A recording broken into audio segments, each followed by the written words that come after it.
look like we got a lot of papers here today. And your mic is hot. Oh, it is. Y'all hearing me talk, huh?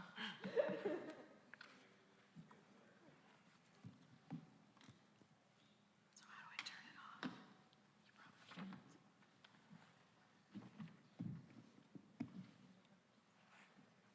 He controls that from up Oh, above. I can't do it. Darn.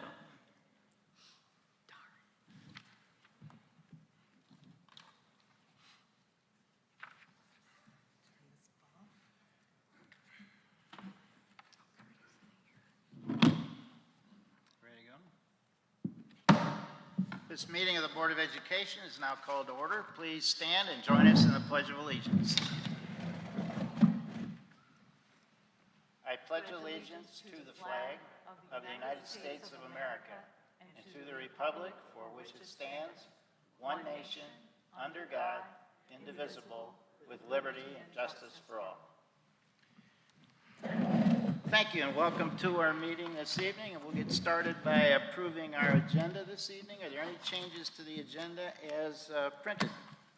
No. Is there a motion, please, to approve the agenda? Mr. President, I move that the Board of Education approve the agenda as printed. Second. Thank you. Thank you very much. All in favor, please say aye. Aye. Opposed? The motion passes, and we'll move forward with the agenda as printed and go to the superintendent's report. Mark?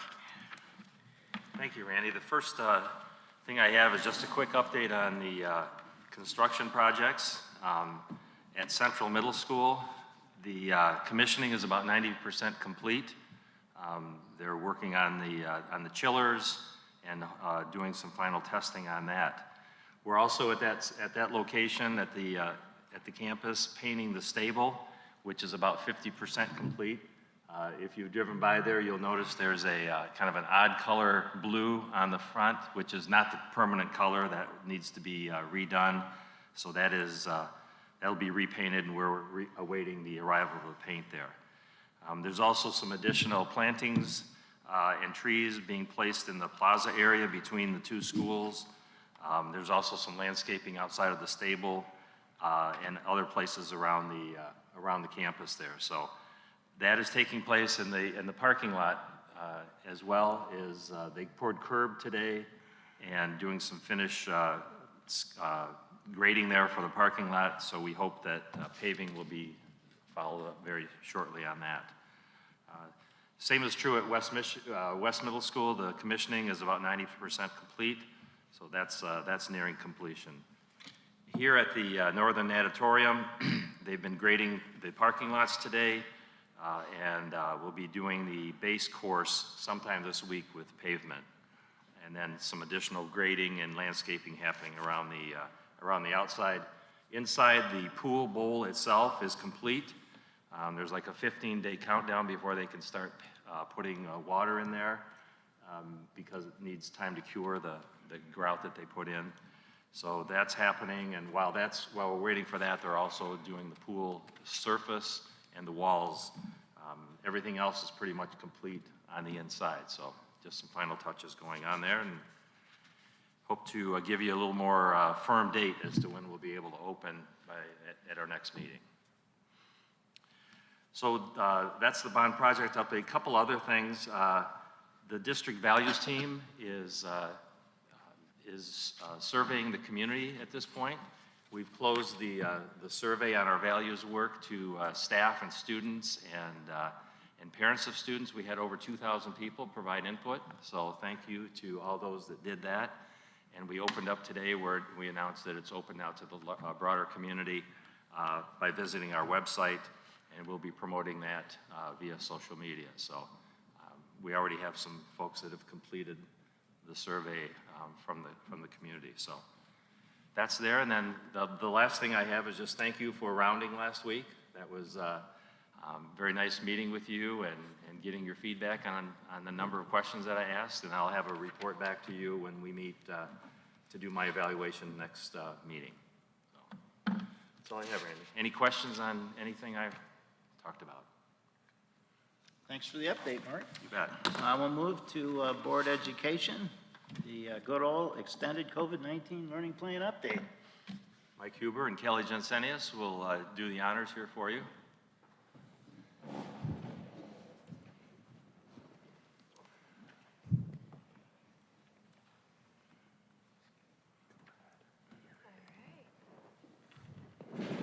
right. Good evening, Superintendent Beelang and trustees. Tonight, Mike Huber and I will be presenting our last COVID-19 extended learning plan for reconfirmation for the 2021 school year. We're here to give an update on the Kalamazoo County and regional health status, our final K-12 enrollment and attendance data, the results of our extended COVID learning plan goals, summer learning programming update, specific percentage of face-to-face and virtual learners for each of our buildings, attendance data, and looking at our plans for the future as we move forward as it pertains to our summer learning programming and the 21-22 learning experience. So a couple slides for you tonight. Looking here, we can start to see our current county and regional health status. We ended the year with 159 student cases and 60 staff cases of COVID-19 on our COVID-19 dashboard. Throughout the year, we consulted with the Kalamazoo County Health and Community Services staff about quarantining, closures, developments of protocols and guidance. Mr. Beelang received briefings from the county health staff weekly. We are so appreciative of the investment that the Kalamazoo County Health Services has made in Portage and all of the countywide schools and students. They were just a blessing to work alongside throughout this year. Our current status in our region has us at a risk level D. We have a 7-day average of 6 cases, and we foresee this number will continue to decline as this will continue to allow us to meet face-to-face. So we're excited to see where we're at currently, as all of you are, I'm sure. Next up, our overall trend for the school year was an increase in our in-person instruction with each marking period. We were able to show that to you throughout the year. This is relative to our general health trend throughout the school year. While the health data was more volatile during statewide or regional outbreaks, we did maintain our increase over the year. And so this historical chart illustrates the dynamic nature of education during this pandemic. So you can see at the end of the year, the percentage of students that were in person versus virtual at each of the different levels. Elementary landing at 72.5% in person, middle school 57.9%, and high school at 44.4%. As we report each month, our two-way interactions with weekly attendance, this has been a consistent number from around 96 to 98% weekly average attendance for the entire school year. So you start to see our students stay pretty consistent there. And then when we go into our goals, these were the 3 goals that we set at the beginning of the year. I'll start with goal 1, and then Mike will go into the second 2. So at the beginning of the year, we set our equal goals, not really knowing what to expect this school year going into this. Goal 1 focused on 60% of students in K through 5 meeting or exceeding the grade level benchmarks in reading and ELA by the spring, and we were measuring that through our Acadians data. As you can see, every grade level, kindergarten through 5th grade, met or exceeded that goal, and collectively, K through 5, we were at 73%. This included all our face-to-face and virtual learners. You can see the percent of students who were assessed, and we're really proud of that fact because we were really working hard to figure out ways to assess our virtual learners and making sure that we were able to get good information from them. We want to take a moment to thank all our teachers, reading specialists, interventionists, special educators, and paraprofessionals for all their time and dedication in making sure all our students were able to be assessed during the 3 assessment windows throughout the year. Without them, this wouldn't have been possible at all. So we're very appreciative of that. Mike, you want to take over goal 2? Looking at goal 2, this is the goal related to our 6-8 students and their reading. And there's a couple of artifacts in here that we want you to notice. First of all, it's our 7th and 8th grade students. We did not reach our 60% goal for those students to increase their RIT score. What I've included, and we're on page 16 and 17 of the report you received, is we did meet that at 6th grade, and at 8th grade, we did have a situation when we went to NWEA test, the app and our Chromebooks were having some issues working together.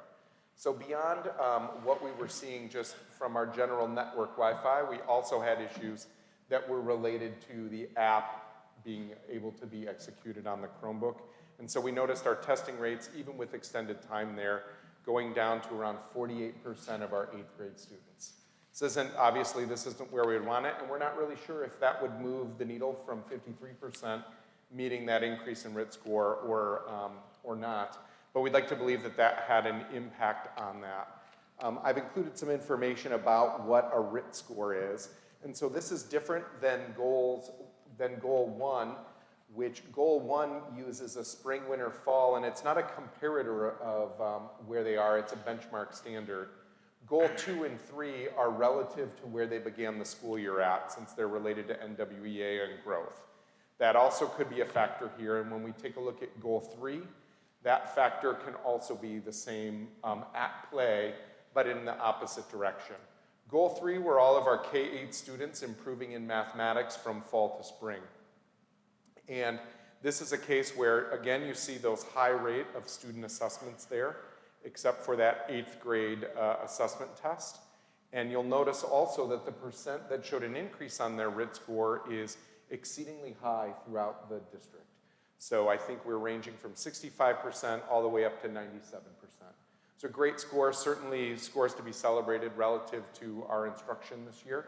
And also we just want to keep that in mind and temper it with that this is the measure of growth from the beginning of the year to the end of the year. These are areas for us to continue our support when we look at that goal related to ELA. And that is important to us to reflect on. And a couple of the things that we are reflecting on are found on page 18 in the report. You'll hear more about our summer learning opportunities. We're going to continue our fall screener and utilize that for specific supports relative to all literacy grades K through 9. We do have a new curriculum component in 9th grade. You'll hear a little bit more on that tonight when I share about curriculum purchases. And then we also are continuing to support our middle school literacy program, including teacher and staff development and explicit curriculum instruction. And our math teams and ELA teams at elementary continue to unpack standards and apply those essential skills in their classroom with their teaching. Our middle school teams continue the integration of curriculum equity components at that middle school social studies level. And our virtual teachers, K-12, are continuing their process of developing and concentrating our virtual program for instruction in the coming school year. So those are just a few of the things that we have in response to these goals coming out. And while goals 1 and 3 look great and goal 2 looks like an area of concern, we're certainly addressing it as such, and we know that that could be relative to a lot of factors, so we want to take a deeper dive in fall when our students come back with us. Okay, so moving on to our summer learning programs. We have our programming is actually starting today with middle school and high school, but we have 3 different programs that our students have been invited into at elementary, middle, and high. I spoke last time about elementary is going to be centered around a small group that is tutoring sessions with as little as 1 student and up to about 4 students per teacher. They are being offered 10 hours per student to build relationships, work on word and number sense routines, and encourage academics as well as that social emotional piece of it. So we're really excited to get that running. They will be utilizing Lake Center Elementary for classroom spaces, and our Portage Public Schools transportation has been working diligently to get busing up and running for us. Elementary programming begins their first session next week.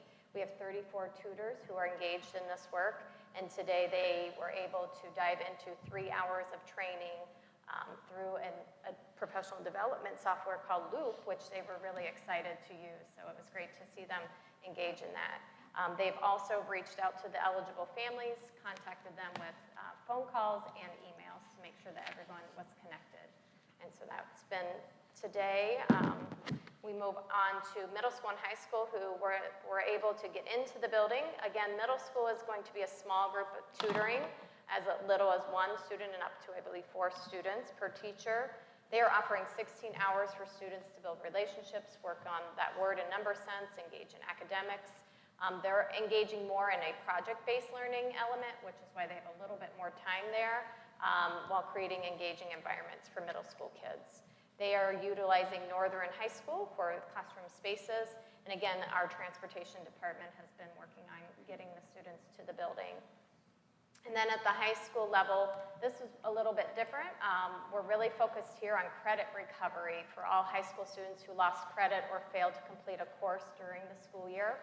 They are using a digital content platform called Play-Doh, coupled with in-person instruction with a certified teacher. So they'll have this platform where they're able to work at what they need work on, and then the teacher is there to help support the learning alongside them.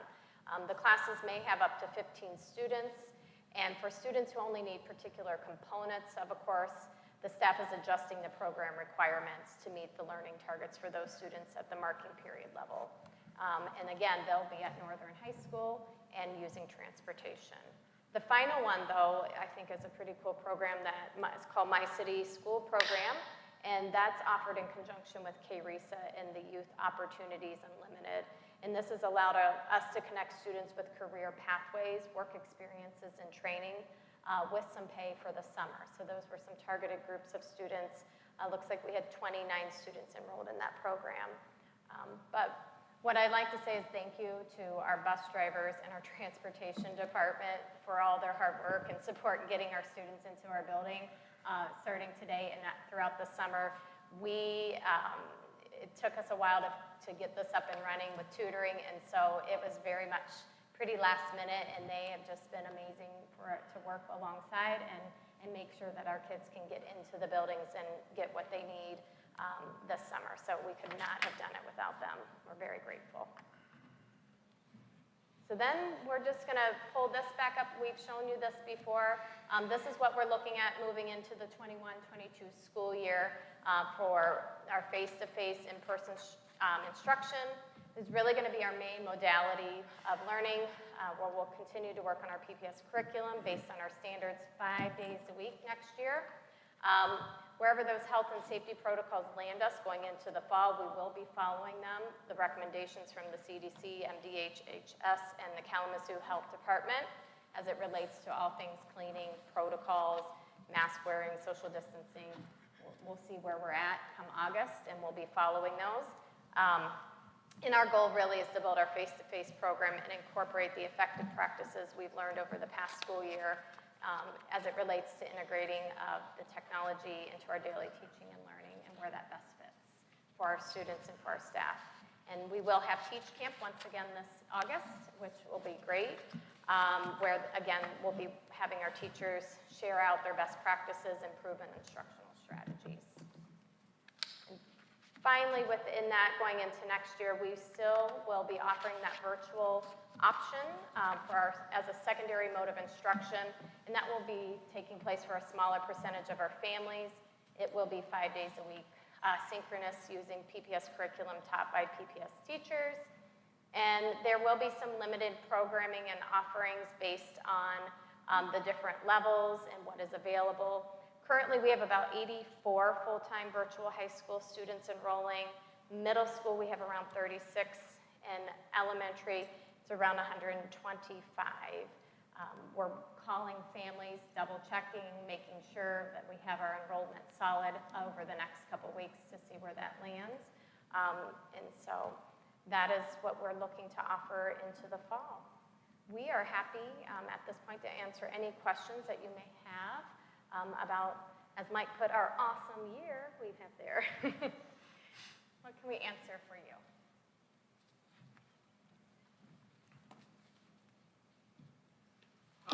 I'll go first, just real quick. You had that 60% goal,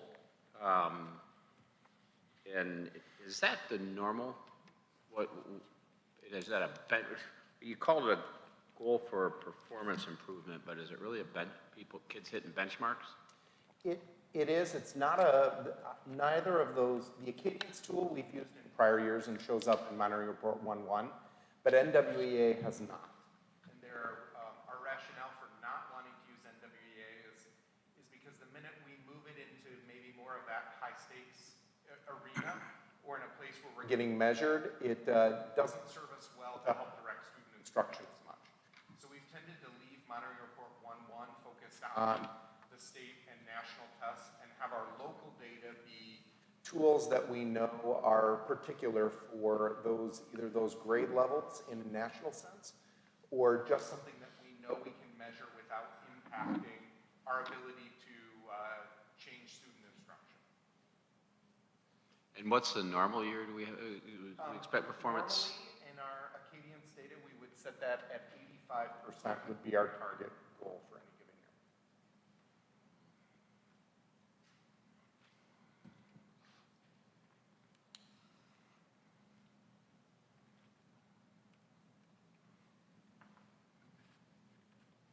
year. Kelly, what were those numbers again for the virtual, for elementary, middle, and high?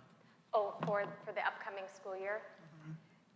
Looks like we're approximately 84 for high school, 36 middle school, and 125 at elementary. I know Dr. Sheehan was calling elementary today, and so I know that number has gone down a little bit today. So we'll have more solid numbers probably next week or the next time we meet with you guys.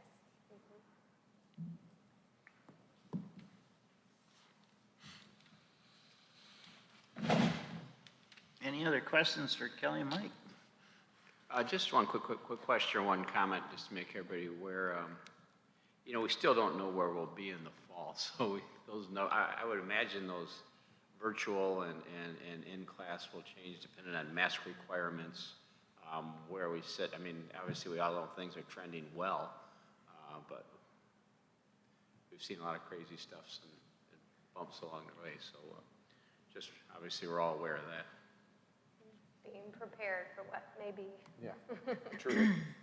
We'll continue to keep our eye on it. We know the end of July, we have an opportunity at a board meeting to take a look at what's coming up in August, and we'll certainly be in touch with the health department and prepare kind of like an update, a status on at the end of July.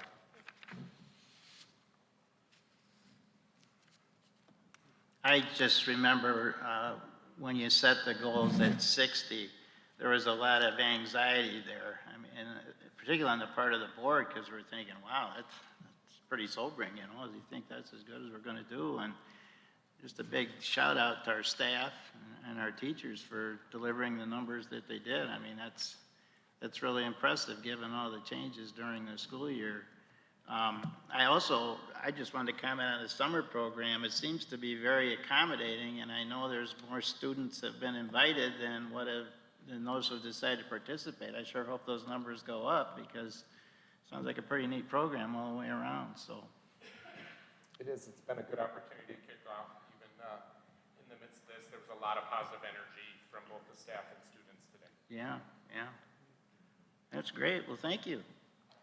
We do want to say one last thank you, as that also includes you as a board in there. This year by far has been a year that's tested and sifted all of our work. Internally, as a collective community of bus drivers, custodians, maintenance, administrators, food service, support staff, even you as a Board of Education, and our teachers especially, both in person and virtual, have played a huge role in the success of this school year, and we don't want to miss that. We explicitly recognize the impact on our staff that the stresses, the investment of energy and time, and the rapid changes that we had to put in place this year have had on everyone. Externally, we know that parents, grandparents, daycare providers, medical professionals, members of the greater Portage community have had an essential role that's benefited our students immensely. And that's really what we do, but we couldn't be here without all of those people in a variety of different places. And we up here are just representing another group of people that are incredibly grateful for us as a community, because as a community, we've put so much into this last 1.25 school years, meeting the needs of students as families as best as we can as a system. So we want to extend a thank you from all of us to all of Portage, to you as a board, to our community members and our teachers here and the teachers who are watching online, and extend that to the greater Portage community. And while educators tend to set aside time for recharging every summer, teachers kind of naturally get into that rhythm and mode. We want to say that this summer we especially encourage everyone in our community to take the time necessary to take care of yourself, to connect with your friends and family, so that we can continue our good work and recharge ourselves to arrive back here in fall. But we do want to say thank you to the Portage community. It's been a privilege, and it is a privilege, to serve alongside all of you here in this room and outside in our school system and in the greater Portage area. So thank you for all of that. Thank you. Well, thank you. That gratitude page you have on page 20, that's great. Mike, It I'm really sorry. shows it was a team effort. I just want to add, because I've been saying throughout the season, we split that dichotomy of kids learning and the safety of staff. It's not perfect, but we did our best to maximize learning and to maximize safety. Probably all the decisions we made, no one will ever know if we did everything right. But I think, we did a pretty good job keeping people healthy and maximize their learning. And then to add to it, what like Randy said, is amazing, to see those scores, and at the same time, the staff beyond teaching is concentrated on the social, emotional health of our kids. And everybody was doing a lot, and it's really appreciated. And we also hope this is the last equal plan that we bring to you. Yes. We appreciate keeping you informed. We hope this is our last one. Thank you. Okay, we'll move forward to our comments and communications section. I think we have some folks who would like to speak tonight. Celeste, if you could read our rules for public comment, please. I will indeed. Public comment at board meetings. The board welcomes community input at our public meetings. When addressing the board, please conform to these guidelines as follows. Sign the speaker registration form at the beginning of the meeting. State your name and address. Limit your comments to 3 minutes. Provide a written copy of your comments and supporting documentation to the board secretary if available. Present your comments in a respectful and professional manner. Refrain from mentioning any student by name, and contact the superintendent directly regarding personnel matters. Board of Education members are not obligated to respond to issues raised during public comment. Normally, such issues are referred to the superintendent for follow-up. Thank you, Celeste. Our first speaker tonight is Aaron Kaler. Welcome.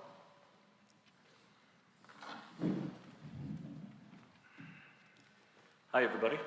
I'm Aaron Kaler, teacher at North Middle School, just finished my 19th year.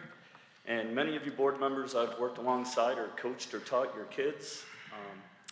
And I just want to note this is my first time speaking out, and so I think that should say something through our frustrations over 19 years. We've had a lot of frustrations, but North Middle School staff have put together a letter. I'm going to read part and pass this along. So, hello Board of Ed, exec team, fellow community members, and teachers. Thank you for the opportunity to voice our concerns. This letter is reaching you respectfully, but with some pointed questions we would like to see action on. There have been many promises, empty promises in recent years, and especially in the last 20 months that we have moved into North Middle School, and this is why we're speaking today. Our students have been let down. Our students have missed out on experiences that other schools in our district have been able to learn and experience.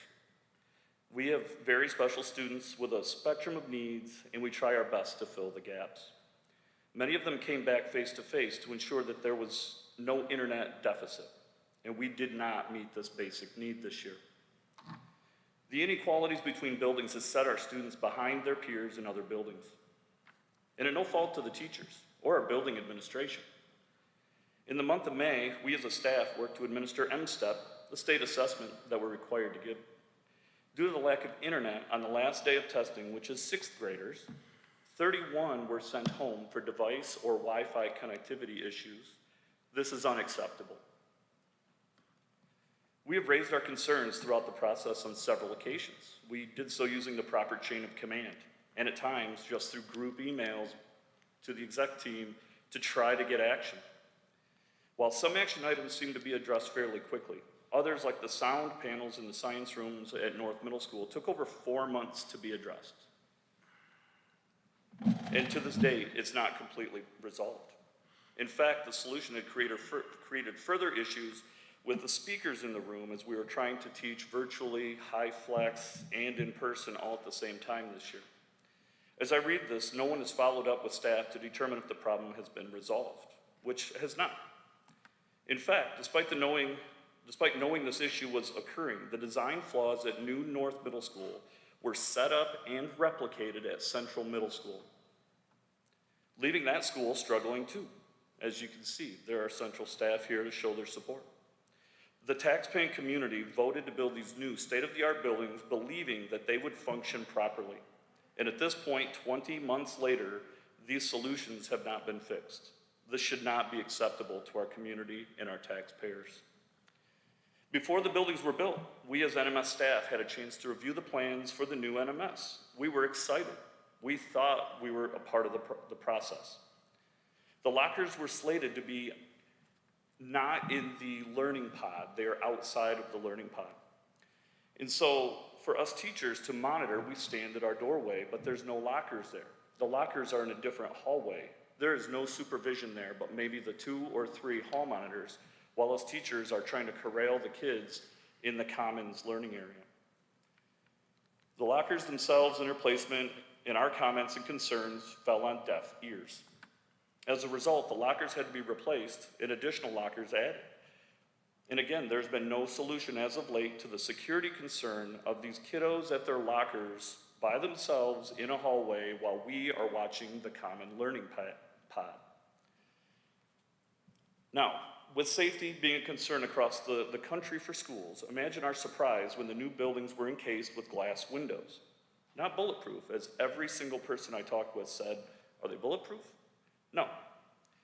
Staff again voiced their security concerns during the design and building process. We met with the executive team and the architects, but no changes came.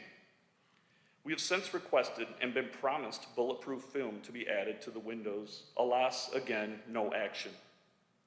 NMS has been open for 2 school years and no film has been installed. These are just a few of our concerns we have regarding the infrastructure.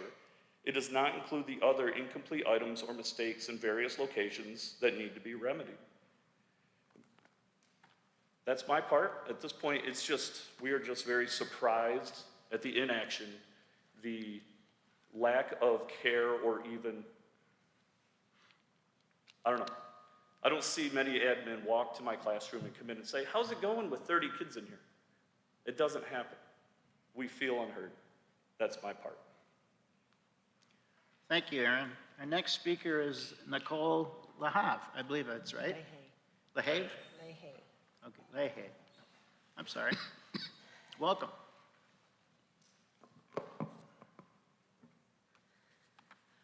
Hi, I'm Nicole Leahy. I live at 47735 Woodfield Circle. I just finished my 20th year in the district. All 20 have been at North Middle School. I'm the second speaker who's presenting for the staff at North Middle School. From the moment North Middle School opened for teachers, we were keenly aware that there was a problem with the Wi-Fi. We immediately talked to our building tech and administration, who notified the district technology and executive team. Our building tech and administration were ignored when these problems were brought forth. The staff continued to put in help tickets, which went ignored. In fact, it was our perception as a staff that we were deemed complainers and told that everything works to specifications. The reports of Wi-Fi problems began immediately at North Middle School in the fall of 2019, and were still ongoing when the pandemic took us out of the building in March of 2020. Staff asked and were repeatedly told that the Wi-Fi situation at North Middle School was fixed as we looked towards online options this past fall, and more so when we started HiFlex in January. However, it was quickly clear that no solution was made. The Wi-Fi problem still ensued and was replicated at Central Middle School. As I read this, it has been 19 weeks since HighFlex started, and there is still not a permanent resolution to the Wi-Fi situation at North and Central. We cannot and will not allow this continue into the fall. While the Wi-Fi is not a situation that staff at these buildings can control in any way, we are the ones daily that have had to find solutions to keep our students engaged in learning without a basic tool. Please understand that what may sound like complaints are actually teachers and staff voicing their concerns. In the last year, we have been asked to pivot, invent, learn, and by not fixing the problem, quietly cover the inadequacies of this district. The community barely has an idea of what the staff, students, and their families at North Middle School and Central Middle School have been dealing with. In fact, other schools in our district barely even have an idea. This is a testament to your innovative and hardworking staff at North Middle School and Central Middle School. After the last 20 months, especially the last 19 weeks, you have lost our trust. We cannot and will not just assume that you will do the right thing by staff, students, and their families, because you have proven in the last 2 years that is not the truth. Rather than sending vague surveys through the email, please take the time to be in the buildings. Please take the time to talk to your staff who have continually made double lesson plans for their students who are in building with no Wi-Fi and online at home for all of these months. Doing your best to understand what the pulse is in buildings and how you can help with these major concerns.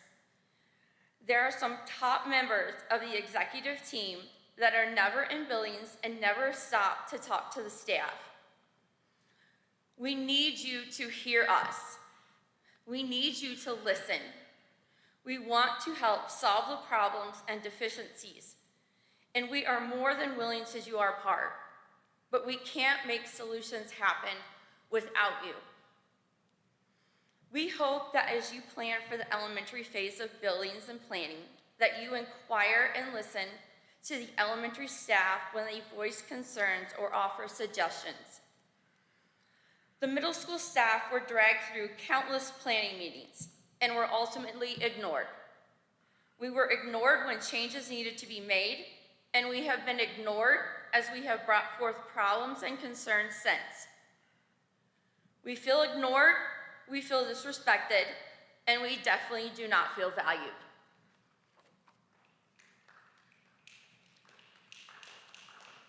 Thank you, Nicole. Our next speaker is Tara Trotter. My name is Tara Trotter, 1506 Cambridge Drive, and I just finished my 11th year at North Middle School. We close with this. Our concerns may be hard to hear. They may come across sternly, but these facts are our reality. We want action. We want what our community expects from a 21st learning building. We want what we've been promised. We want to be listened to, and we want action. After 2 years, we feel that's not too much to ask. We want functional Wi-Fi. We want to be respected, heard, and sincerely listened to by board and the executive team. We want to work towards staffing needs being met so that we can utilize the building as it was designed for middle school learning and PBL. We want bulletproof film on our windows. We've been told this is supposed to happen this summer. We'll see.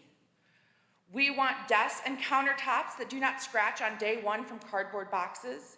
We want better classroom and locker room acoustics. We want professional communication from members of the executive team. We need a flagpole, fencing around our field, and the list could go on and on. These are not demanding requests. They are literally just the basics.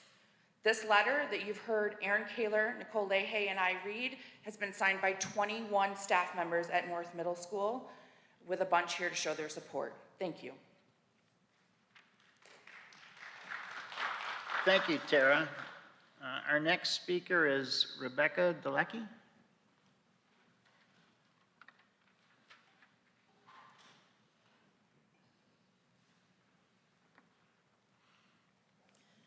Hi, my name is Rebecca Delecky. I've been at North Middle 26 years. All the years of my career, I've trumped all of you.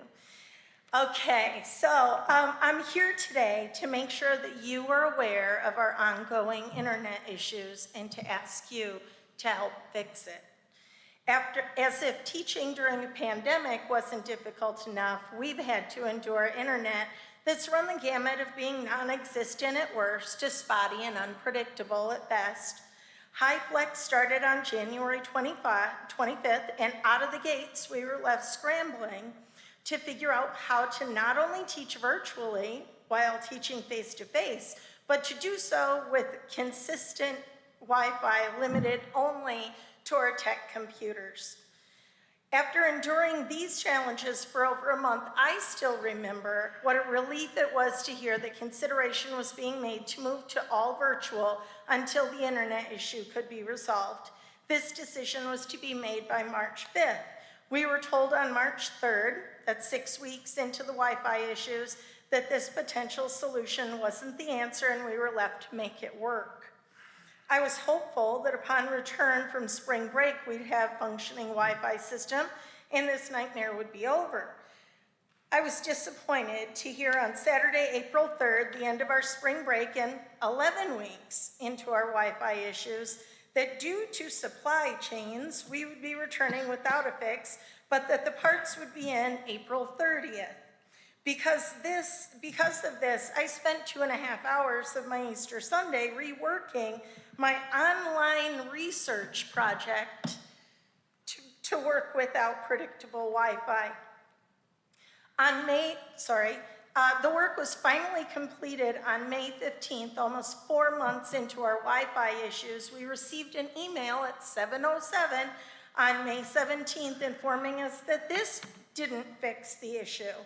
The next step could be replacing the Wi-Fi system, which would be a summer project, and the saga continues. On May 28th, I administered the M-STEP to a tiny group of 5 students. Of those 5, only 1 student was able to access Wi-Fi.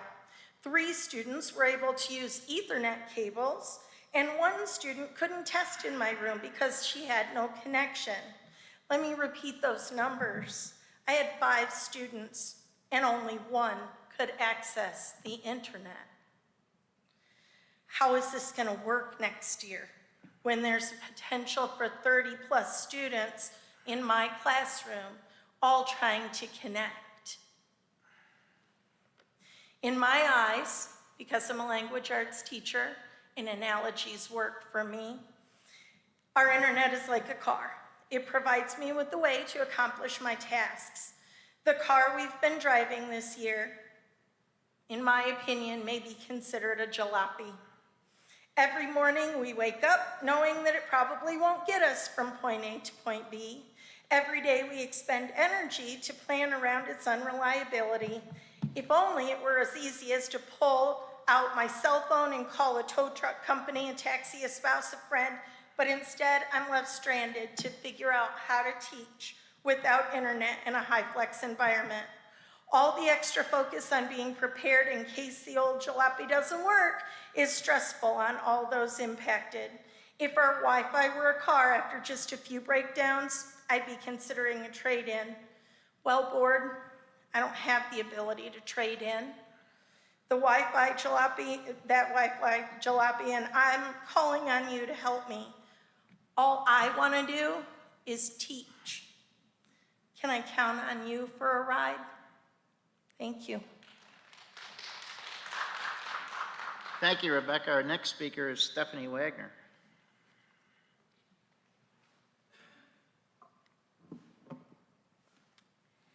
My name is Stephanie Wagner. I live at 1525 Harper Grove Lane.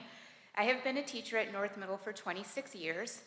Do I trump Becky because I graduated from Portage Central High School and have 2 kids that graduated from Northern?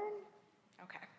I first want to thank the community and voters for investing in Portage Public Schools back in 2015.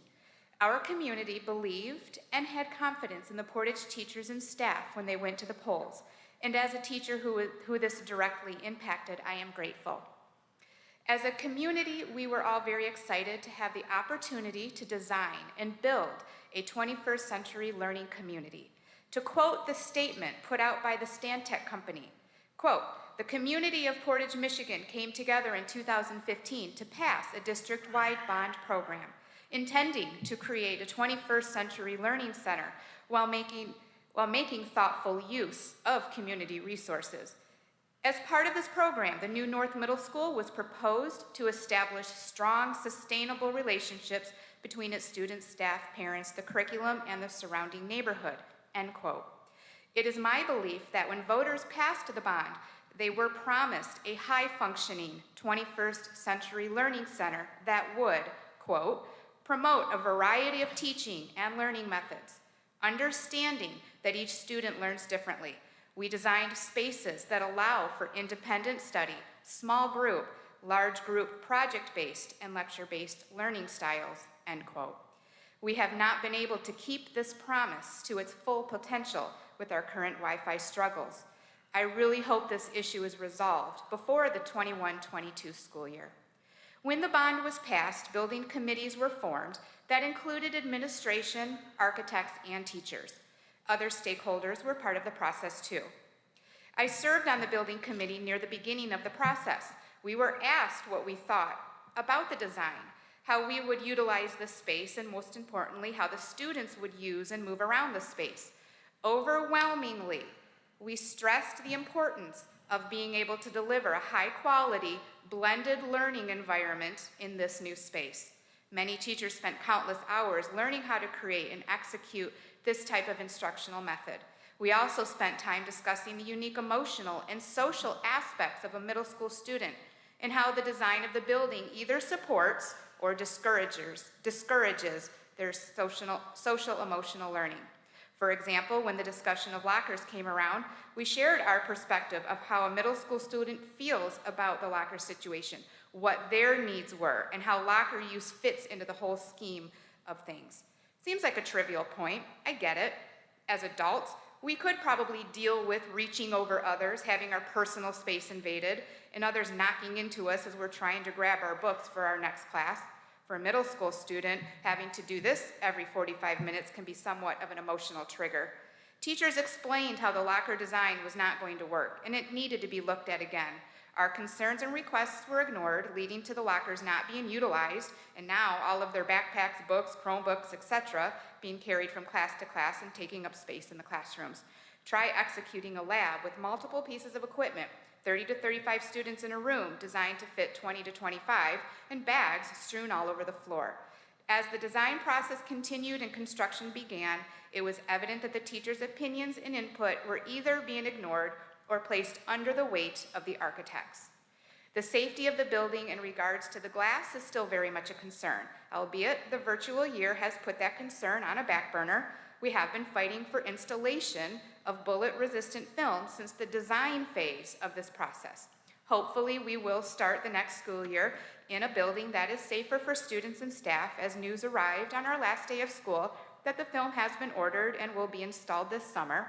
I am cautiously optimistic, but thank you. I stand up here to say all of this, hoping that if and when the new bond proposal is passed for our elementary buildings, the district really listens to the teachers who are with the students day in and day out, who know how a physical space will impact the students and their ability to learn and function, how certain materials will or will not work, how students move in desks, tables, when in groups during passing time, and how they live their daily lives when in our care. Finally, when we make promises to our community, we have a responsibility to the community to do our best to keep those promises and keep the faith of those that believe in us and what we do for our students. We're spending their money, and we need to be good stewards of their investment. Thank you for listening. Thank you, Stephanie. Our next speaker is Mary Beth Henry.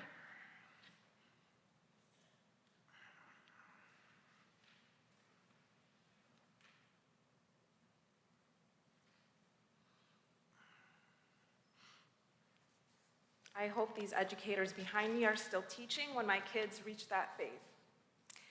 My name is Mary Beth Henry, 2621 Bach Avenue. I am a parent of 3 Portage students at Mooresbridge Elementary.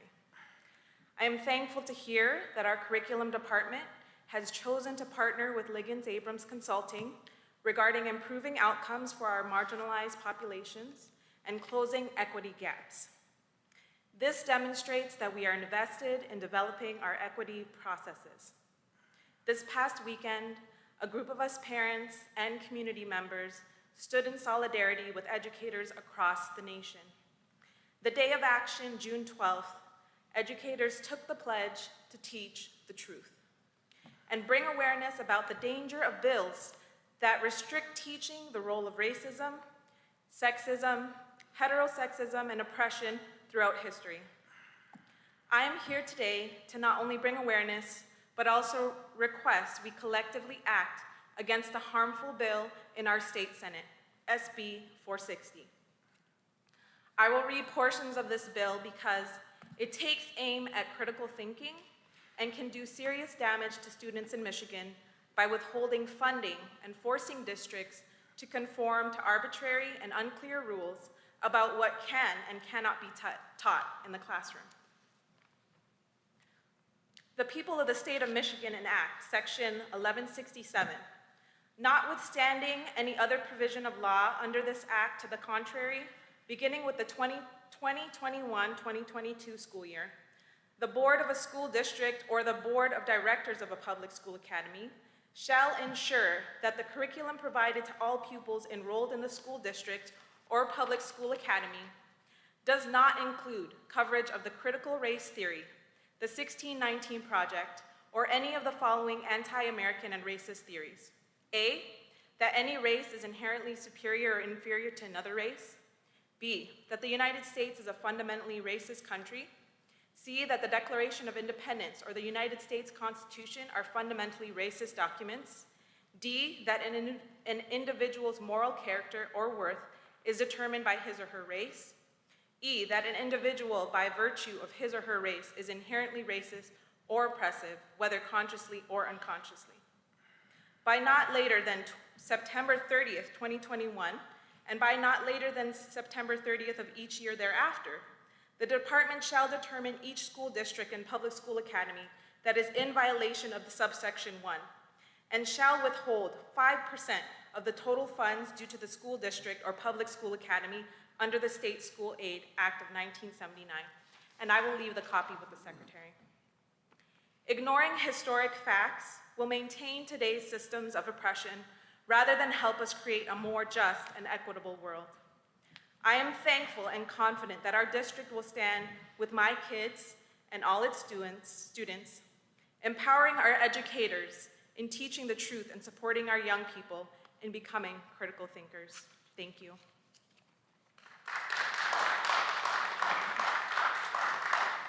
Thank you, Mary Beth.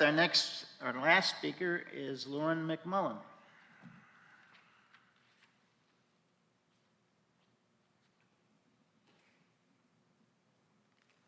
I also hope that you're around when my students are old enough. My name is Lauren McMullen. I live at 1522 Shearing Road. I have kids who attend Woodland Elementary. I too appreciate the curriculum board's transparency and replied to the email I sent them regarding the curriculum audit that has been taking place. I would also like to second everything that Mary Beth just said. She said it much better than I ever could. I would also like to add that I look forward to continued transparency and action around the matter of making room in our schools for uncomfortable and brave conversations to take place for teachers who are empowered to manage their own curriculum and are also supported in engaging and listening to and implementing feedback from parents and students of color. We cannot become complacent behind good intent. When we know better, we must do our best to do better. I include myself and my family in that. Please know that there are many parents who support more discussion, more awareness, more training, and the reallocation of funds to that intent, so that our kids who are Black, who are brown, who exist in other marginalized spaces are empowered through representation, a voice, and a commitment by this board, teachers, the admin, and their curriculum to anti-racism, critical thinking, and accountability-based equity. Thank you. Thank you, Lauren. And that's the end of our public comment for this evening. Are there any comments from board trustees, please? Well, Randy, I'll go. Thank everybody for coming tonight, and thank you for your comments. I also want to congratulate the Portage Central baseball team going to the semifinals. It's an amazing group of some young men who are pretty darn good athletes. Some of them going to some pretty big schools.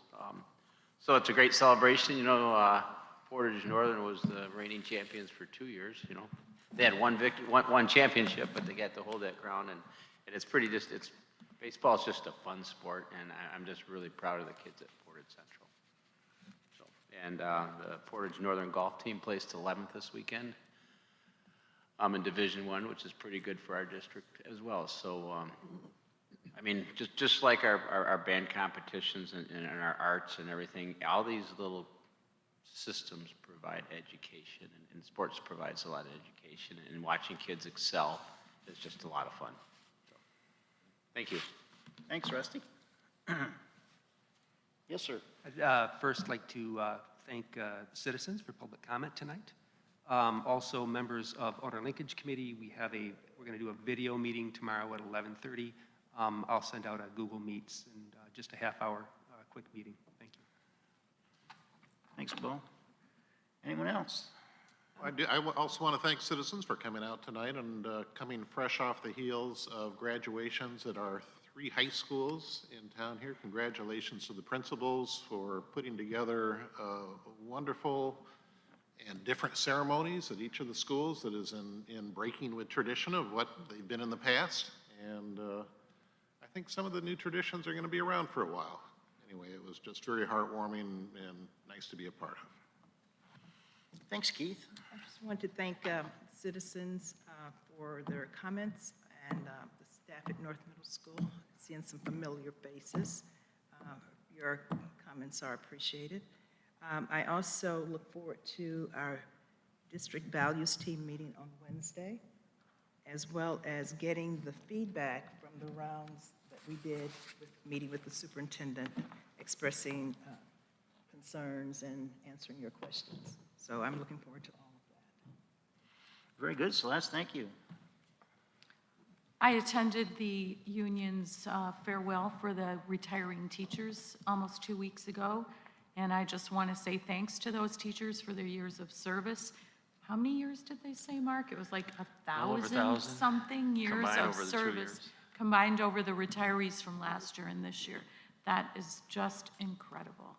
So thanks to those teachers, and thanks to you who are still here with us, helping our kids to learn and doing the best you can in whatever circumstances you're teaching in. So thank you. Thanks, Terry. I'd also like to thank our teachers for being here this evening, and for citizens for your comments tonight. We appreciate that. It's a nice night. It's nice of you to be willing to spend your time here. I just want to mention that we lost 2 significant friends of Portage Public Schools last month. The first is Dr. Louis Boyer. He passed away at age 94. He was a member of this board for 20 years, between 1967 and 1987, and served as treasurer for many of those years. While he was on the board, the pools in the middle schools were constructed, as well as West Middle School, Central L, and Woodland.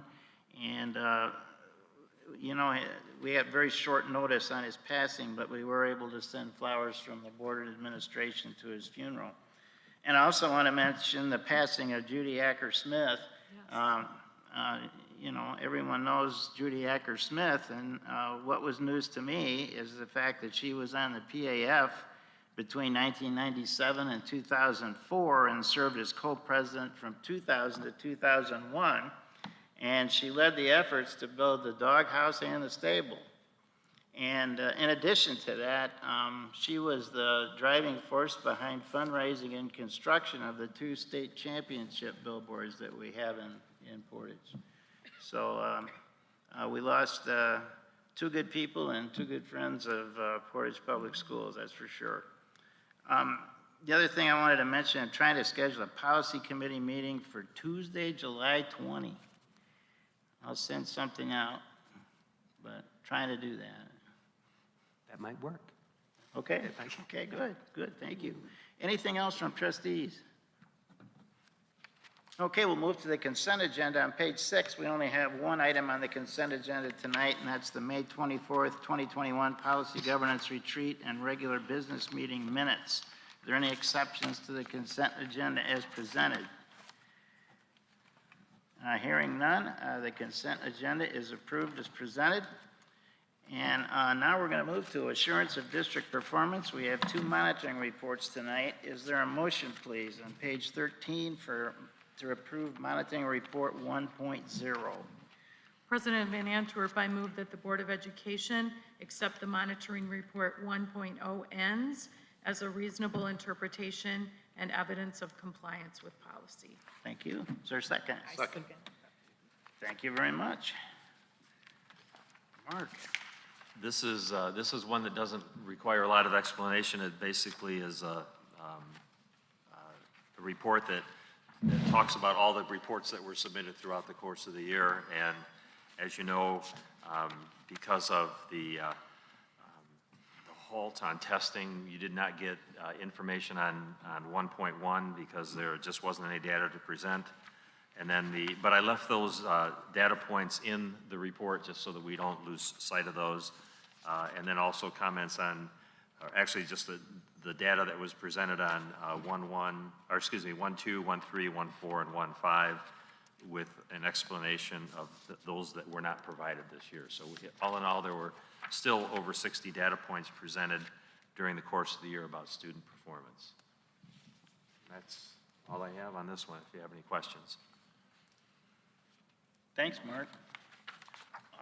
All those in favor of approving monitoring report 1.0, please say aye. Aye. Opposed? The motion passes and the monitoring report is approved. Our next monitoring report is monitoring report 2.0, Global Executive Constraint Policy on page 20. Is there a motion, please? Mr. President, I move that the Board of Education accept the monitoring report 2.0 Global Executive Constraint Policy as a reasonable interpretation and evidence of compliance with policy. Thanks, Bo. Is there a second? Second. Thanks, Celeste. Very similar to comments on policy 1.0. This is a global policy 2.0. There are 10 other policies underneath 2.0 that are reported on during the course of the year. And this pretty much just summarizes the same things that have been summarized in years past. So there's nothing new in here that you haven't already heard. Again, this is a procedural kind of an action on the district's part. All those in favor of approving monitoring report 2.0, please say aye. Aye. Opposed? The ayes have it, and the motion is approved. Our next item is a required action item on page 25, the MHSAA membership renewal for 2021-22. Is there a motion, please? Yes, Mr. Chairman, I make a motion that the Board of Education adopt the resolution confirming district membership with the Michigan High School Athletic Association for the 2021 and 22 school year as presented. Thanks, Keith. Is there a second? Second. Thanks, Rusty.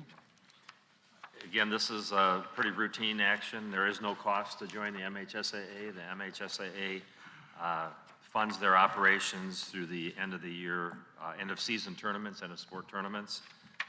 We agree to abide by their rules as members. So, and this is for our 2 high schools and 3 middle schools.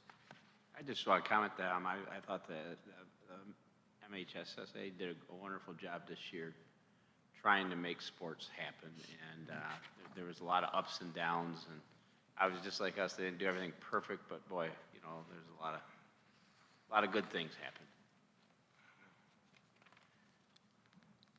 Okay, any other comments? All those in favor of approving the MHSAA membership renewal, please say aye. Aye. Opposed? The motion passes. The membership renewal is approved. We'll move to our action item. The first one is to reconfirm the extended COVID-19 learning plan that was just presented. Is there a motion, please? President Van Antwerp, I move that the Board of Education reconfirm the 2020-21 extended COVID-19 learning plan as presented. Second. Thank you very much. Any comments, any discussion? All in favor, please say aye. Aye. Opposed? The motion passes and the extended COVID-19 learning plan is approved. Our next action item is the wireless system purchase on page 31. Is there a motion, please? Yes, Mr. President, I make a motion that the Board of Education approve as presented the purchase of a replacement wireless system from Presidio Network Solutions Group in a base amount of $115,622.33, the proceeds for which will come from the general fund. Thank you, Keith. Is there a second? Second. Thank you, Terry. And I believe Dan is going to present this. All right. As we've been trying to work through the wireless problems we've had this year, we did issue a contingency RFP, of which this is the product of, to replace the wireless systems at Central Middle School and North Middle School. I will be honest with you when I say this. I am not convinced that this is going to resolve the issues, but it is the next logical step in the process. We have had 4 outside engineers, both on-site and virtually, go through these systems left and right. They can't find a reason for why we're experiencing the difficulties that we're seeing. I've got evidence to suggest that it is the Wi-Fi system. I've got evidence to suggest that it's Chromebooks themselves. The wireless systems at Central Middle School and North Middle School do work differently than our aging Cisco system. That might be the root cause, but I just can't say that for certain. What I can say, though, again, this is the next logical step. And you'll see from the bid summaries that we got bids all over the spectrum in cost and brand for this RFP. Of the responses that we received, there are only 3 brands that we're familiar with that I would consider recommending. And believe it or not, I'm recommending a Cisco option for you tonight. I have been trying, as you know, to aggressively get this district away from Cisco products, whether they be wireless phones or switches, because you never really own the equipment. You buy the equipment up front, but if you don't persistently renew the licensing over time, you can no longer use the equipment. And that becomes a sustained burden on our general fund that we'd like to avoid. But in this circumstance, the Cisco proposal came back much more aggressively priced than they've priced it in the past. In fact, less than half of what they've quoted us previously. And what they've also agreed to do solves another problem that we have in this district. Our legacy Wi-Fi system, which is circa 2009, uses a single physical controller to run the entire Wi-Fi canopy everywhere in this district except for Central Middle School, North Middle School, and the administration building. If that physical appliance were to fail, our wireless canopy would go down. Now, back when we first selected that device, that wasn't as concerning for us for 2 reasons. One, we didn't have nearly the demands on Wi-Fi that we have today. And 2, we had a 24/7 replacement policy on it. So if it went down, Cisco was obligated to get us a replacement within 4 hours. That physical controller is now end of life and no longer made. We have support for another 12 months on the appliance, but if it were to go down, we'd be dead in the water. This proposal includes 2 new virtual controllers for us that we can actually put on our own hardware and increase the failover potentials, or the recovery potentials rather, by an unmanageable factor. So that part of this purchase I'd be recommending to the board anyway. The other thing that the Cisco agreed to do, which they don't typically do, they were letting us migrate all of the access points that we currently have in all the other schools to this new controller. And that's also very cost effective for us at this point in time. I am asking the board to take action on this tonight. Cisco tells me the ship time for these access points is 42 days. If they can keep to that, that gives us just enough time to get all the access points replaced in the buildings. Some of these access points are located on very high ceilings, so we're going to have to get a couple of lifts in and get that work done. But I'm confident if we can get these in 42 days, we'll be able to complete that work before the start of school. I did want it to bring a bit more aggressive access point to the board, basically the next step up in the Cisco line. But the ship times for those access points are 192 days, which means it would be the following summer before we'd have a large enough window to get into schools to make this replacement. This is the best solution I can bring to the board at this point in time. And with that, I'd be happy to take any questions you might have. Dan, once this is installed, will you have adequate time to test, to see if the demands on the system are going to meet the system's ability to do them, or will that have to wait until kids actually come in school? Well, we obviously won't have full load until the kids come back. We'll stick 30 devices in the classroom and see what happens under a single AP and get the feedback that we need to get. Education in general, whether it's public education or collegiate education, does one thing with Wi-Fi that no one else does, and that's ask us to put 40 devices in a space and have it deliver high quality internet to all those devices at the same time. That's asking a lot. You know, if you've ever tried to run 40 devices in your house, you'll probably see that happen. You know, the other thing that's unique to Central Middle School and North Middle School, they have a lot of interference in the buildings. There are locations in that building where over half of the radio spectrum is being eaten by interference. The good news on the Cisco side, it does have a bit better technology in adjusting and compensating for that interference than the current unified system that we have has. And so that gives me hope as well. But again, this is the very best solution I can bring to the board with the information that I have today. And just curiously, what's the interference from? We're not sure. It could be the radios themselves bouncing off the construction in the building. Initially, when we were working with just North Middle School, we wondered if it was related to the highway at all, but because we see several, or similar levels rather, of interference at Central Middle School, that suggested something else. I have been trying to get a company out of Detroit to come in and do a full spectrum analysis of the building so we have more data on that. But much like we ran into delays getting the core replaced earlier this year, because of COVID-related restrictions, getting these things scheduled has been very, very difficult from a logistical standpoint. Interesting.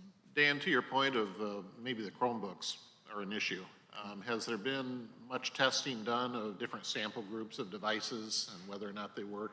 And can that type of testing be done while you're waiting the 42 days for delivery? There have been. The higher power Chromebooks that we have available throughout the district have had less problems, but they typically start at a price point of about $700 to $850 per unit, which puts us out of the range for buying mass quantities for kids. So we've got to find a solution that works with that student entry Chromebook that we can afford to purchase. So in general, though, do non-Chromebooks connect fine? We have had far less problems with non-Chromebook devices, but it hasn't been perfect. And even all things considered, I wouldn't consider that level of performance acceptable either, you know. But certainly the Chromebooks have been where we have felt the pain the most. I think it is in part because they do use a little bit lower grade Wi-Fi card in the Chromebook itself, but it's also the device we use the most, and so we're gonna feel it the most because that's the one we're always using.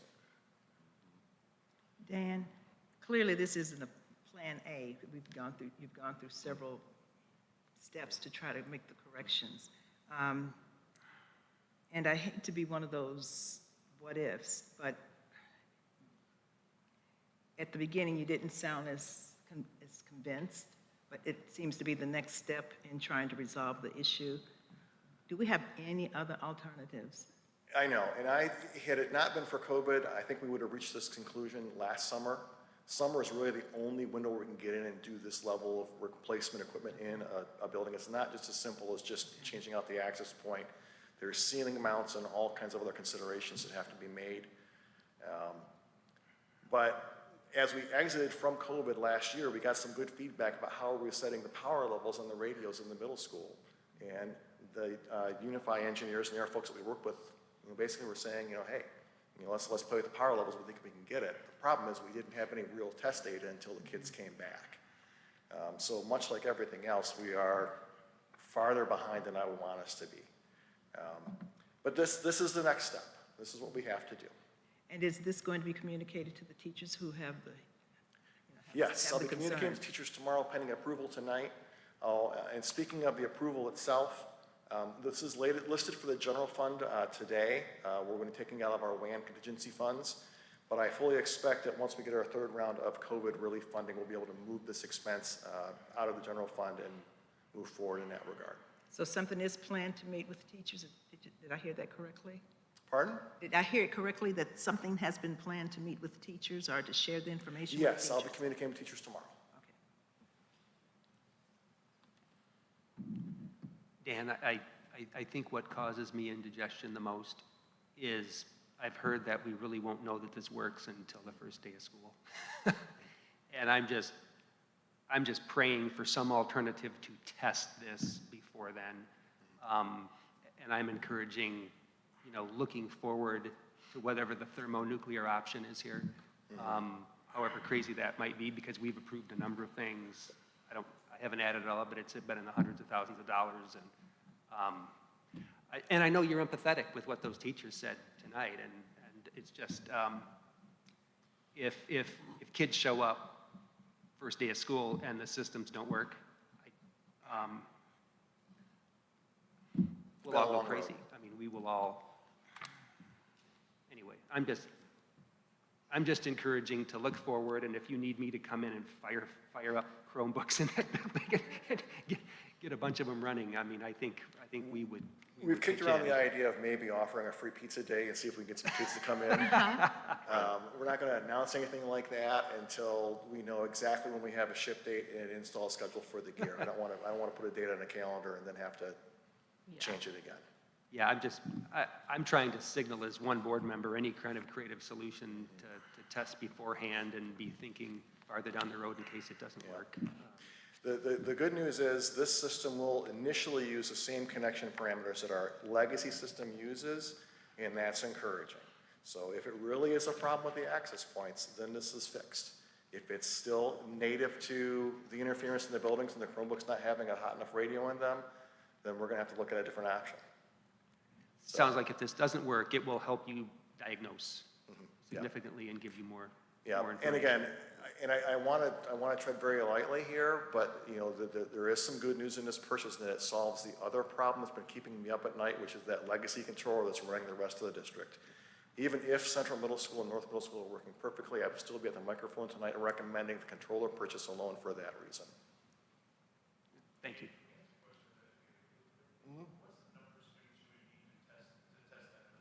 I'm not prepared to answer that right now. Any other questions for Dan? Well, Dan, thank you for your continued work on this and for bringing this to us this evening, and we're going to pass this and hopefully get you on your way. On behalf of all of us, thank you. Thank you. Thank you. All those in favor of approving the wireless system purchase, please say aye. Aye. Opposed? The motion passes. The wireless system purchase is approved. Our next action item is action item number 3 on page 53, and that's to appoint a new Assistant Superintendent of Operations. Is there a motion, please? President Van Antwerp, I move that the Board of Education approve the appointment of Mr. Johnny Edwards as Assistant Superintendent of Operations effective with the 2021-22 school year as presented. Thank you, I Terry. second that motion. Thank you, Celeste. Johnny, do you mind coming up while I do this? Just have a seat at the table so the board can see you. So it's really my pleasure to recommend Mr. Johnny Edwards as the next Assistant Superintendent of Operations. Johnny currently serves as the Director of Secondary Education for Kalamazoo Public Schools. It's a position he's held since 2013, but he's no newcomer to KPS. He was hired in 2008 as principal of Loy Norrix High School, and while he was the director, he was called back into duty to cover both jobs for a short period of time while the district dealt with an issue there. But Johnny is a product of Michigan State University. He taught math at the middle school level, and then got his master's in educational administration, and is working with Western now to pursue his doctorate degree. There is one error in my commentary. He is not only working to obtain his CFO certification, he has that already. So that was my mistake in misunderstanding where he is. Right now, in his current role, Mr. Edwards provides strategic direction and manages the daily operations of the secondary schools at KPS. There are 8 middle school and high schools. He has strong community partnerships that support the schools and students there, and he'll be bringing that skill set with him to Portage. So Johnny went through a rather rigorous interview process and background checks and reference checks, and comes highly recommended, knowing that he is a person that will really work with us well in moving us to the next level. So, Johnny, I don't know if you want to say anything at all and filling in any gaps I may have. No, thank you, Superintendent Beelang, and appreciative to this Portage Public Schools Board of Education. Again, my name is Johnny Edwards, and I've been working just next door, just north of Portage Public Schools, and I've had the pleasure to build a number of relationships and partnerships with some of the administrators and teachers in the district in my previous role. And I've enjoyed getting to know some of your executive team members and other administrators and staff who participated in the interview process. So it gives me great pleasure to be able to join this team this upcoming school year. Even had an opportunity to speak with Mr. Heron as well. So I do understand I have big shoes to fill, but I do look forward to the support of the board, parents, staff, and community members in this transition time. So thank you very much. Well, thank you. Thank you very much for your willingness to serve Portage Public Schools in our community, and we all welcome you, sir. Thank you very much. Thank you. Johnny will be beginning his duties on July 12th, and there will be some overlap with he and Ron's position. Ron is like on the verge of getting permission to work at least part-time after his surgery, so there'll be enough overlap that will help make that a seamless transition. Great. Well, I will say that I'm glad that you're still here after tonight's comments regarding some work that's ahead of you. So we wish you well, and have a great time here in PPS. Thank you. Thank you. Yeah. Welcome. Yep. We'll see you in about a month. Yes, well, sir. I look forward to it. Thank you. That's all I have. Okay, well, very good. We have a motion on the floor, and all those in favor of appointing Mr. Johnny Edwards as Assistant Superintendent of Operations, please say aye. Aye. Opposed? The motion passes, sir. Welcome to Portage Public Schools.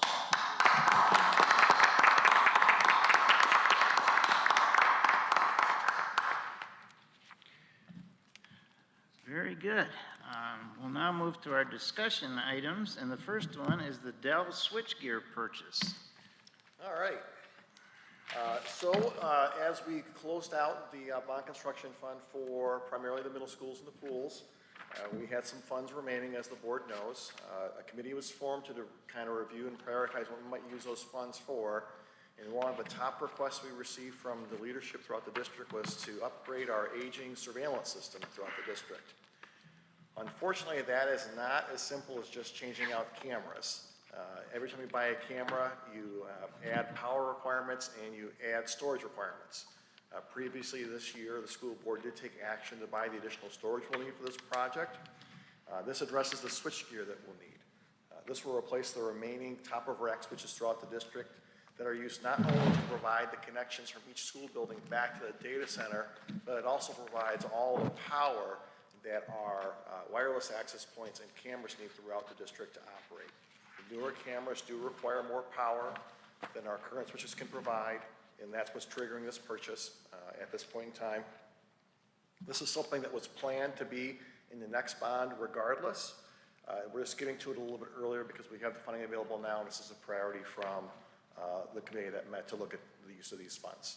And with that, I'd be happy to answer any questions you might have. Any questions for Dan? Dan, thank you very much. Thank you. Our next discussion item is a curriculum purchase on page 76. I think Mike's going to help us with that.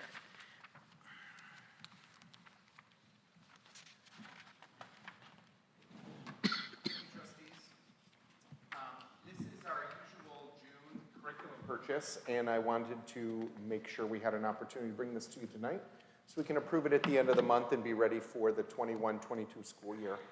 We're really, we get quotes from multiple vendors based on our renewed materials. All of these things are materials that we have approved through CIC in prior years. And we usually put these out to bid in individual book sets to multiple vendors and then bring back the best price items from each of the vendors and assemble them into one quote. We also in here have a new adoption. This would be our high school reading intervention course. We have an adoption of the Language Live material from Voyager Sopris, and this adoption includes all the classroom materials, teacher materials, and student subscriptions for the next 5 years for our reading intervention classes. Altogether, these funds will come from the general fund for next school year and total $102,100 or $102,001.65 from these different curriculum purchases. Happy to answer questions that you might have on this. Good job, Mike. No questions. Thank you. Straightforward. And now we'll move to the final budget amendments of the 2020-21 school year. Paula.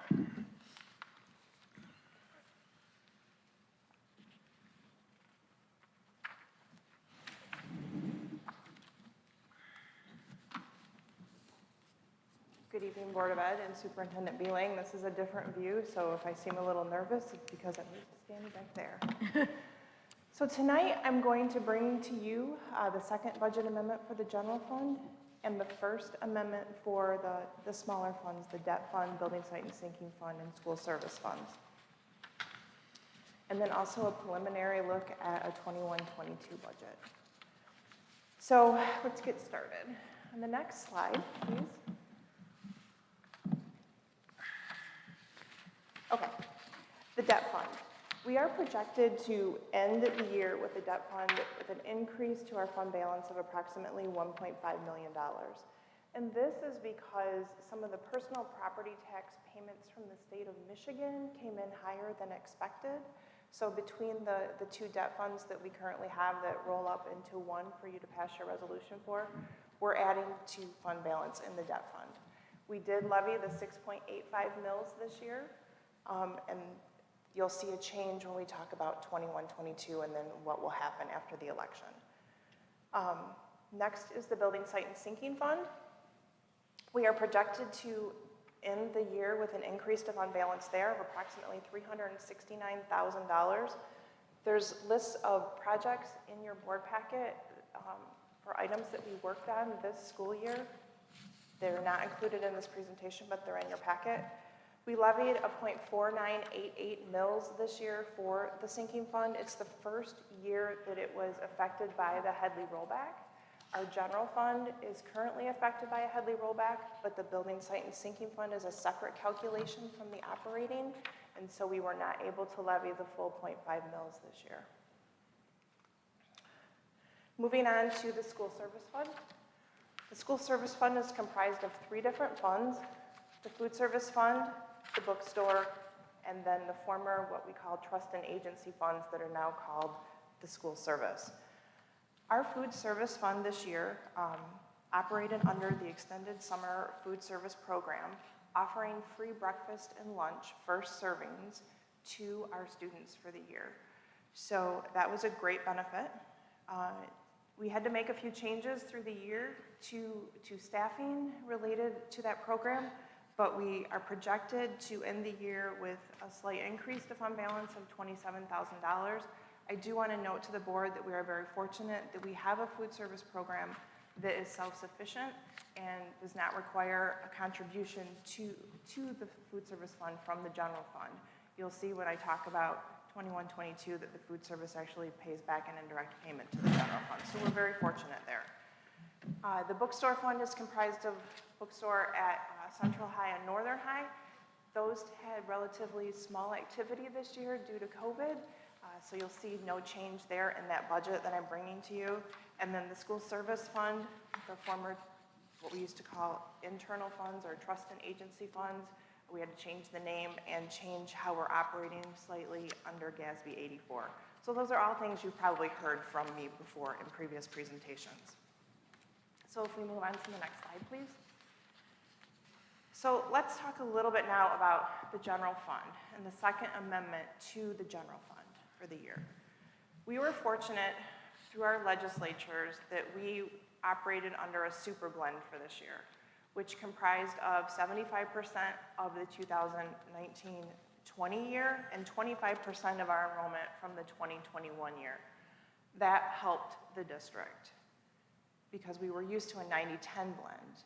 And so doing a 75-25 over the 2 years, not having it all based on a COVID year was a plus for our budget. We operated under pandemic learning for the entire year, so a lot of the pupil accounting rules were relaxed that we're used to. Days and hour requirements were not in place. The virtual piece had less requirements attached to it as far as reporting purposes. So those were all things that legislators took into account when putting together that pandemic learning section of the budget. Included in this final amendment is probably the most federal money that I have dealt with in my 23-year career in school finance. And this, we normally receive about $1.2 million every year in Title I, Title II, Title III, Title IV, the normal consolidated application federal money. But this year, in this final amendment, there's an additional $4.5 million in this budget. It's one-time money. It has an end date tied to it. It's soft money. It's money we can't count on to get every year. So we have to be careful as to how we apply these funds for long-term purposes.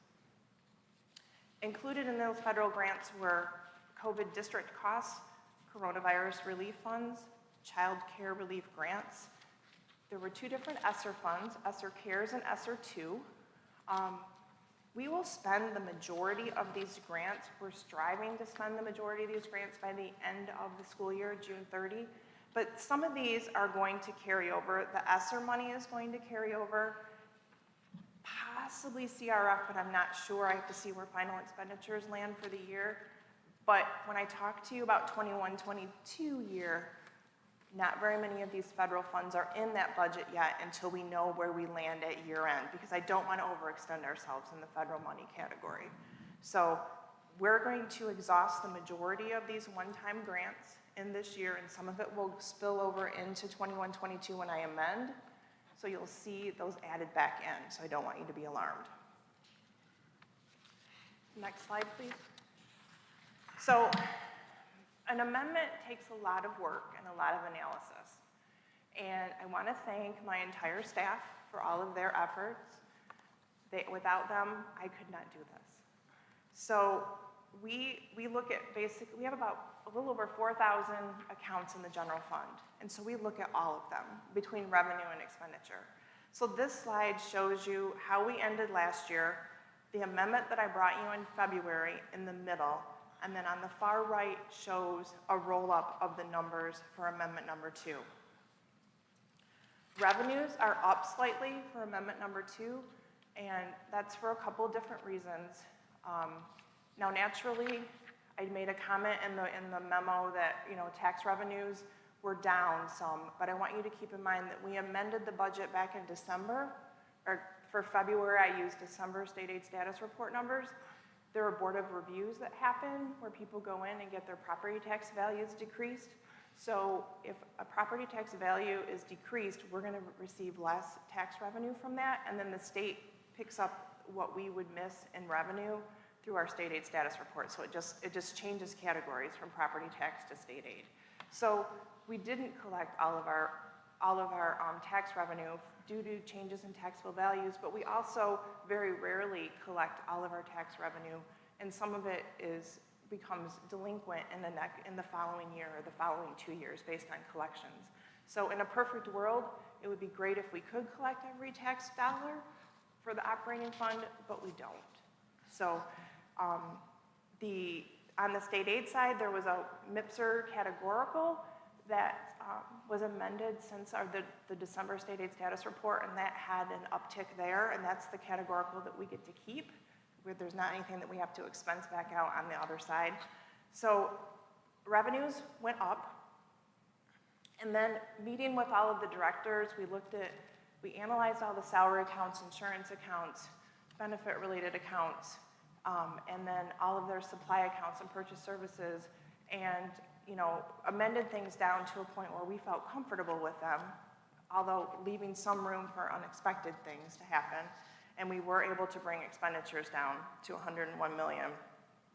So based on the change in revenue compared to the change in expenditures, we're projecting to end the year on a positive note of about $637,000. Now keep in mind that's if every revenue dollar is received and every expenditure dollar is expensed. I would hope that not every expenditure dollar is expensed in my budget amendment. I would hope that there might be some extra there for those unexpected things that may not happen. So based on those changes, we would have a slight increase to fund balance. This is just a projected number until we close for the final year with the auditors of 10.32%. So that is where I am predicting general fund amendment number 2 to end for the year. Are there any questions on this? Can we move forward now and let's take a peek at 21-22. So our building site and sinking fund, next slide please, thank you. We took that to the voters in 2019. It's going to continue through 2024. We did not experience additional rollback to that, so we will be levying a 0.4988 mils for our building site and sinking fund. Those are used district-wide. I listed in your board packet those projects that we plan to start with, and I'm sure that those will change through the year. And now that we're going to be completing construction projects, I would predict that the building site and sinking fund activity could increase as we're waiting for a potential elementary bond. Next slide, please. The debt fund, we can only currently levy based on the amount of outstanding debt that we have to make current payments for them. So currently, the L4029 that will be signed by the board after the budget hearing is going to show 5.37 mils. But upon outcome of the August election, we would be able to then levy the additional 1.48 mils to bring it to the 6.85 that we are accustomed to levying.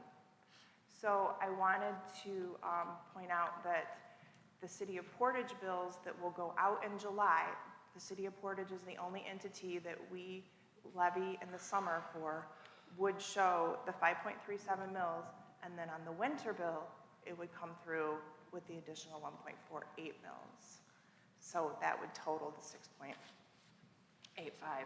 Our other municipalities only levy in the winter for us, so they would just receive the revised L4029 after pending outcome of the election. So just so that you can understand what would happen there. For the lunch fund, USDA has announced that breakfast and lunch offerings will continue to be free for next year. This is first servings only, so that'll be a great benefit to our students. Based on projected numbers that Susan and I have put together,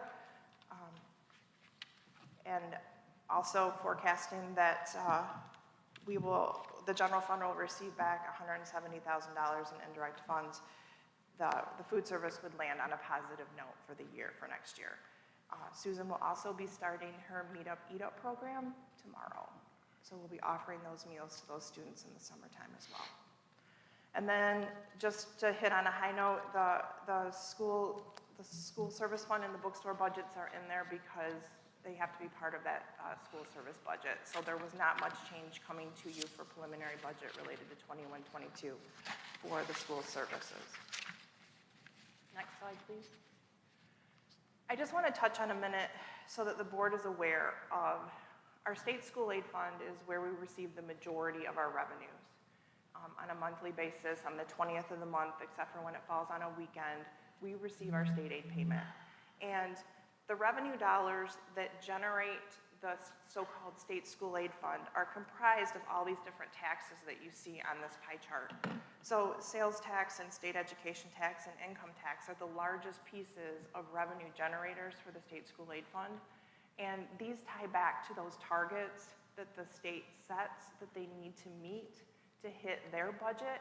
And when I brought you the update from the May Revenue Estimating Conference, they've exceeded their target revenues. So now they have a situation of what are we going to do with this extra money on both the state school aid side and on the general fund side.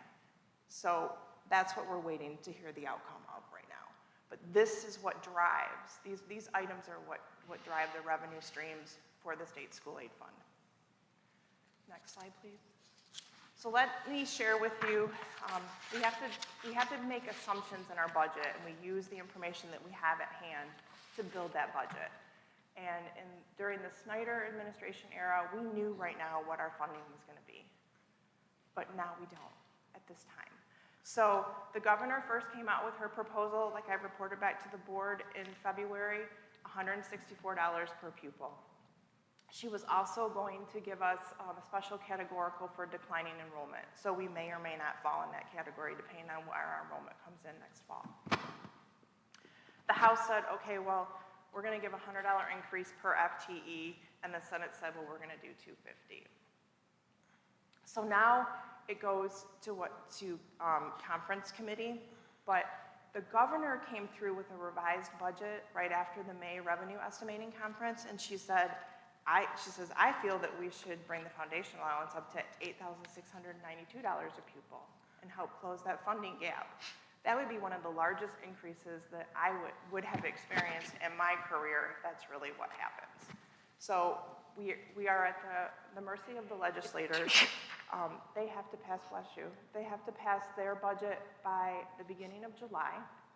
I believe they have this week and next week before they break for summer recess. So very anxious to see what will that special funding number be.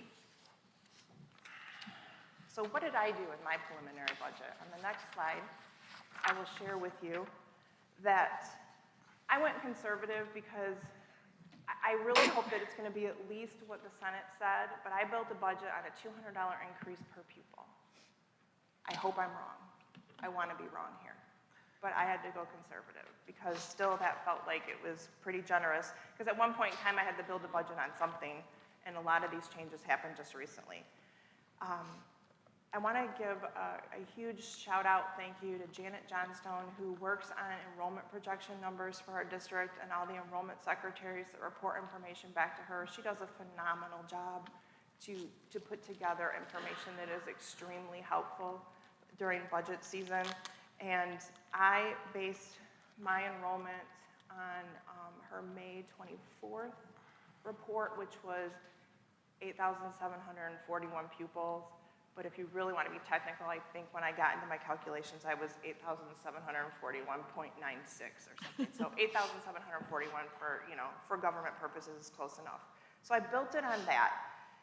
I built it on the fact of 180 days and 1,098 hours, going back to those requirements that we were used to having to meet. But the legislators could still make a change to that for the fall. We don't know. I just had to make an assumption. The retirement rate is increasing slightly from 21.21 to 28.23. I did not change the UAAL rate at this time because they do not report our revenue side of that number until November. So I incorporated into the budget amendment and then increased the expenditure side because it's a net wash. The UAAL is an in and an out. So it's cleaner to wait until the state tells us what we're gonna get. I took into consideration, we know what insurance rates are gonna be July through December, but we don't know yet because Mesa hasn't given us rates, what we're gonna be looking at for January through June of 2022. So I had to take a stab in the dark there. Using, caps on current employee groups that have caps in place and then factoring in increases, they're going forward. The board is aware that the majority of our contract groups are up for negotiation this time, and there's only one group that has a settled contract for next year, and that's our bus drivers. So at this time when I put together this first blush of the budget, first stab at it, I only included steps and steps only for employee groups. That's what I started with, just to have a starting point. Also in this budget, It's just the normal federal money from Title I, Title II, Title III, Title IV. I didn't include any, I only include one very small amount related to the virtual school for some teaching salaries related in the ESSER fund. So that was under 300,000, I believe. Our enrollment number of the 8,741, we are seeing the largest drop is coming from kindergarten at this time. And we're working with principals related to that for parents and students that have come in for informational night but then haven't followed back up to actually register their students. So we're trying to work through all of those details to see if we're going to get back some of those kindergartners. Compared to October of 20 to projected enrollments for the fall, there's a difference of about 111 students in kindergarten. Next slide, please. Also, I feel that this is good news because our Headley rollback on the general fund side for the operating tax revenue didn't roll back any further. So that means that our property tax values did not increase beyond the rate of inflation. The county does this calculation every spring for us. So we can't levy the full 18 mills because of our property tax values. I can only by law levy 17.5695 mills, and we lose out on about $356,000 of tax revenue by not being able to levy those full 18 mills. We are very fortunate that we have the KRESA special ed millage that was renewed just this past May for 6 years, and the previous May of 2020, the enhancement millage was renewed, and those are very large, chunks of revenue in our budget that we are very fortunate to have. 2 weeks from tonight, I'll be standing up here and going over a lot of these details again. Hopefully we might know what our funding number is going to be, and I can hurry up and change those revenue numbers and maybe give you a different outcome on a financial report. But on the next slide, you'll see where I came in at first preliminary stab of the $200 increase, the enrollment at the number that I talked to you about, steps only included in the budget, and not very much federal, only the normal federal revenue with the exception of a small ESSER piece added in. Expenditures exceed revenues by approximately $718,000. Now, if we by chance get $300 per pupil instead of $200 per pupil as an increase, that's like another $870,000 in revenue. So that could pull that negative to a small positive.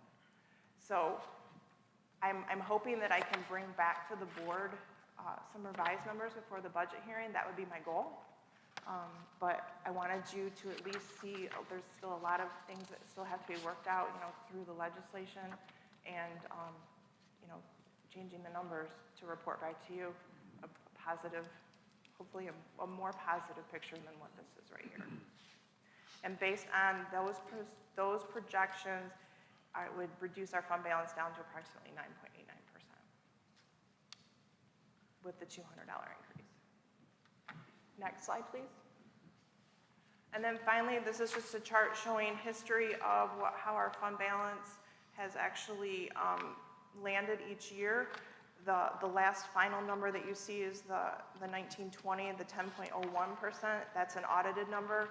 The 21 and 22 numbers are Paula estimations at this time until the June 30th is actually closed. So at this time, I can take any questions from the board if you have any, and if I can't answer them, I can certainly get back to you.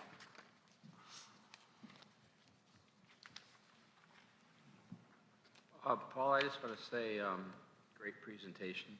There's a lot of data in here, and it's been a long night. I was kind of fearful looking at budgets, and we still have a lot to go, so very nice job, very nice summary. And it's very informative and very well thought, so thank you. I guess with all that detail, I would ask, are there one or two takeaways at a very high level that we should take from all this? One or two high-level takeaways. This could be one of the most interesting budgets that we see in school finance. In my career, I've never had this much of a surplus before. Usually, we're talking the other direction. How are we gonna take this amount of revenue and spread it, you know, amongst all the kids across the state of Michigan. So, and I really feel that all of these federal packages that Congress has passed, you know, all the stimulus payments that they've put out there has actually been a plus for the economy. And it's, you know, sales tax is thriving for the state school aid fund. Withholdings were up. People were having state withholdings out of their unemployment earnings. So whereas you think pandemic and you think if the economy is going to have a downturn, now we're on the other side of it and it's a completely different picture. So. Thank you. Any other questions right now? Paula, thanks for a really nice job on this presentation. You gave us enough without quite burying us. You stopped just short of that. So that's- Hopefully it wasn't too boring. No, this was really good. I mean, you hit all the questions. So very nice job. And I would just say what a difference a year makes. So, I remember a year ago, I was standing here going, we could deplete our fund balance down to 2-point-something percent. Do you know what I mean? So. Yeah. But yeah, very nice job. Thanks. Looking forward to see how those final revenue numbers are. We'll see where it stands in 2 weeks. Thank you. Thanks for your presentation, Paul. It's just the right level of detail for where we are. And, you know, there's a lot of uncertainty yet, but we've got better uncertainty this year than we had last year. So thank you very much. Right level of detail, easy to understand. Thank you. Our next discussion item is the MASB membership renewal for 2021-22. It's $9,287. It's the same amount as last year. Is there any discussion or comments? I'll be good. Okay, excellent. Our last discussion item is prioritizing the end statement. This is the language we said we wanted to adopt. So we would plan to do that at our next meeting unless anyone has any objections. So we agreed to do it at our retreat. Any comments? Well, it's, you know, we've had so many discussions on this over, I mean, we've just continued to beat it up. So it's, right, we finally got some tweaks to it coming through the other end, and the process continues. Yes, sir. Anything else? Okay, very good. Our next thing to do is approve a motion to go into closed session. Mr. President, I offer the following motion that the Board of Education move into closed session for the purpose of discussing collective bargaining strategy as allowed under the Open Meetings Act 15.268, Section 8C. Thank you, Celeste. Seconded. Thank you, Bo. And this is a roll call, please, Barb. Mr. Rathburn? Yes. Mr. Kroll? Yes. Dr. Shelton Harris? Yes. Mr. Van Antwerp? Yes. Mrs. Navaria? Yes. Mr. Snyder? Yes. Thank you. The motion to go into closed session is approved, and I will not be coming back to take any action, so this meeting is adjourned. Thank you.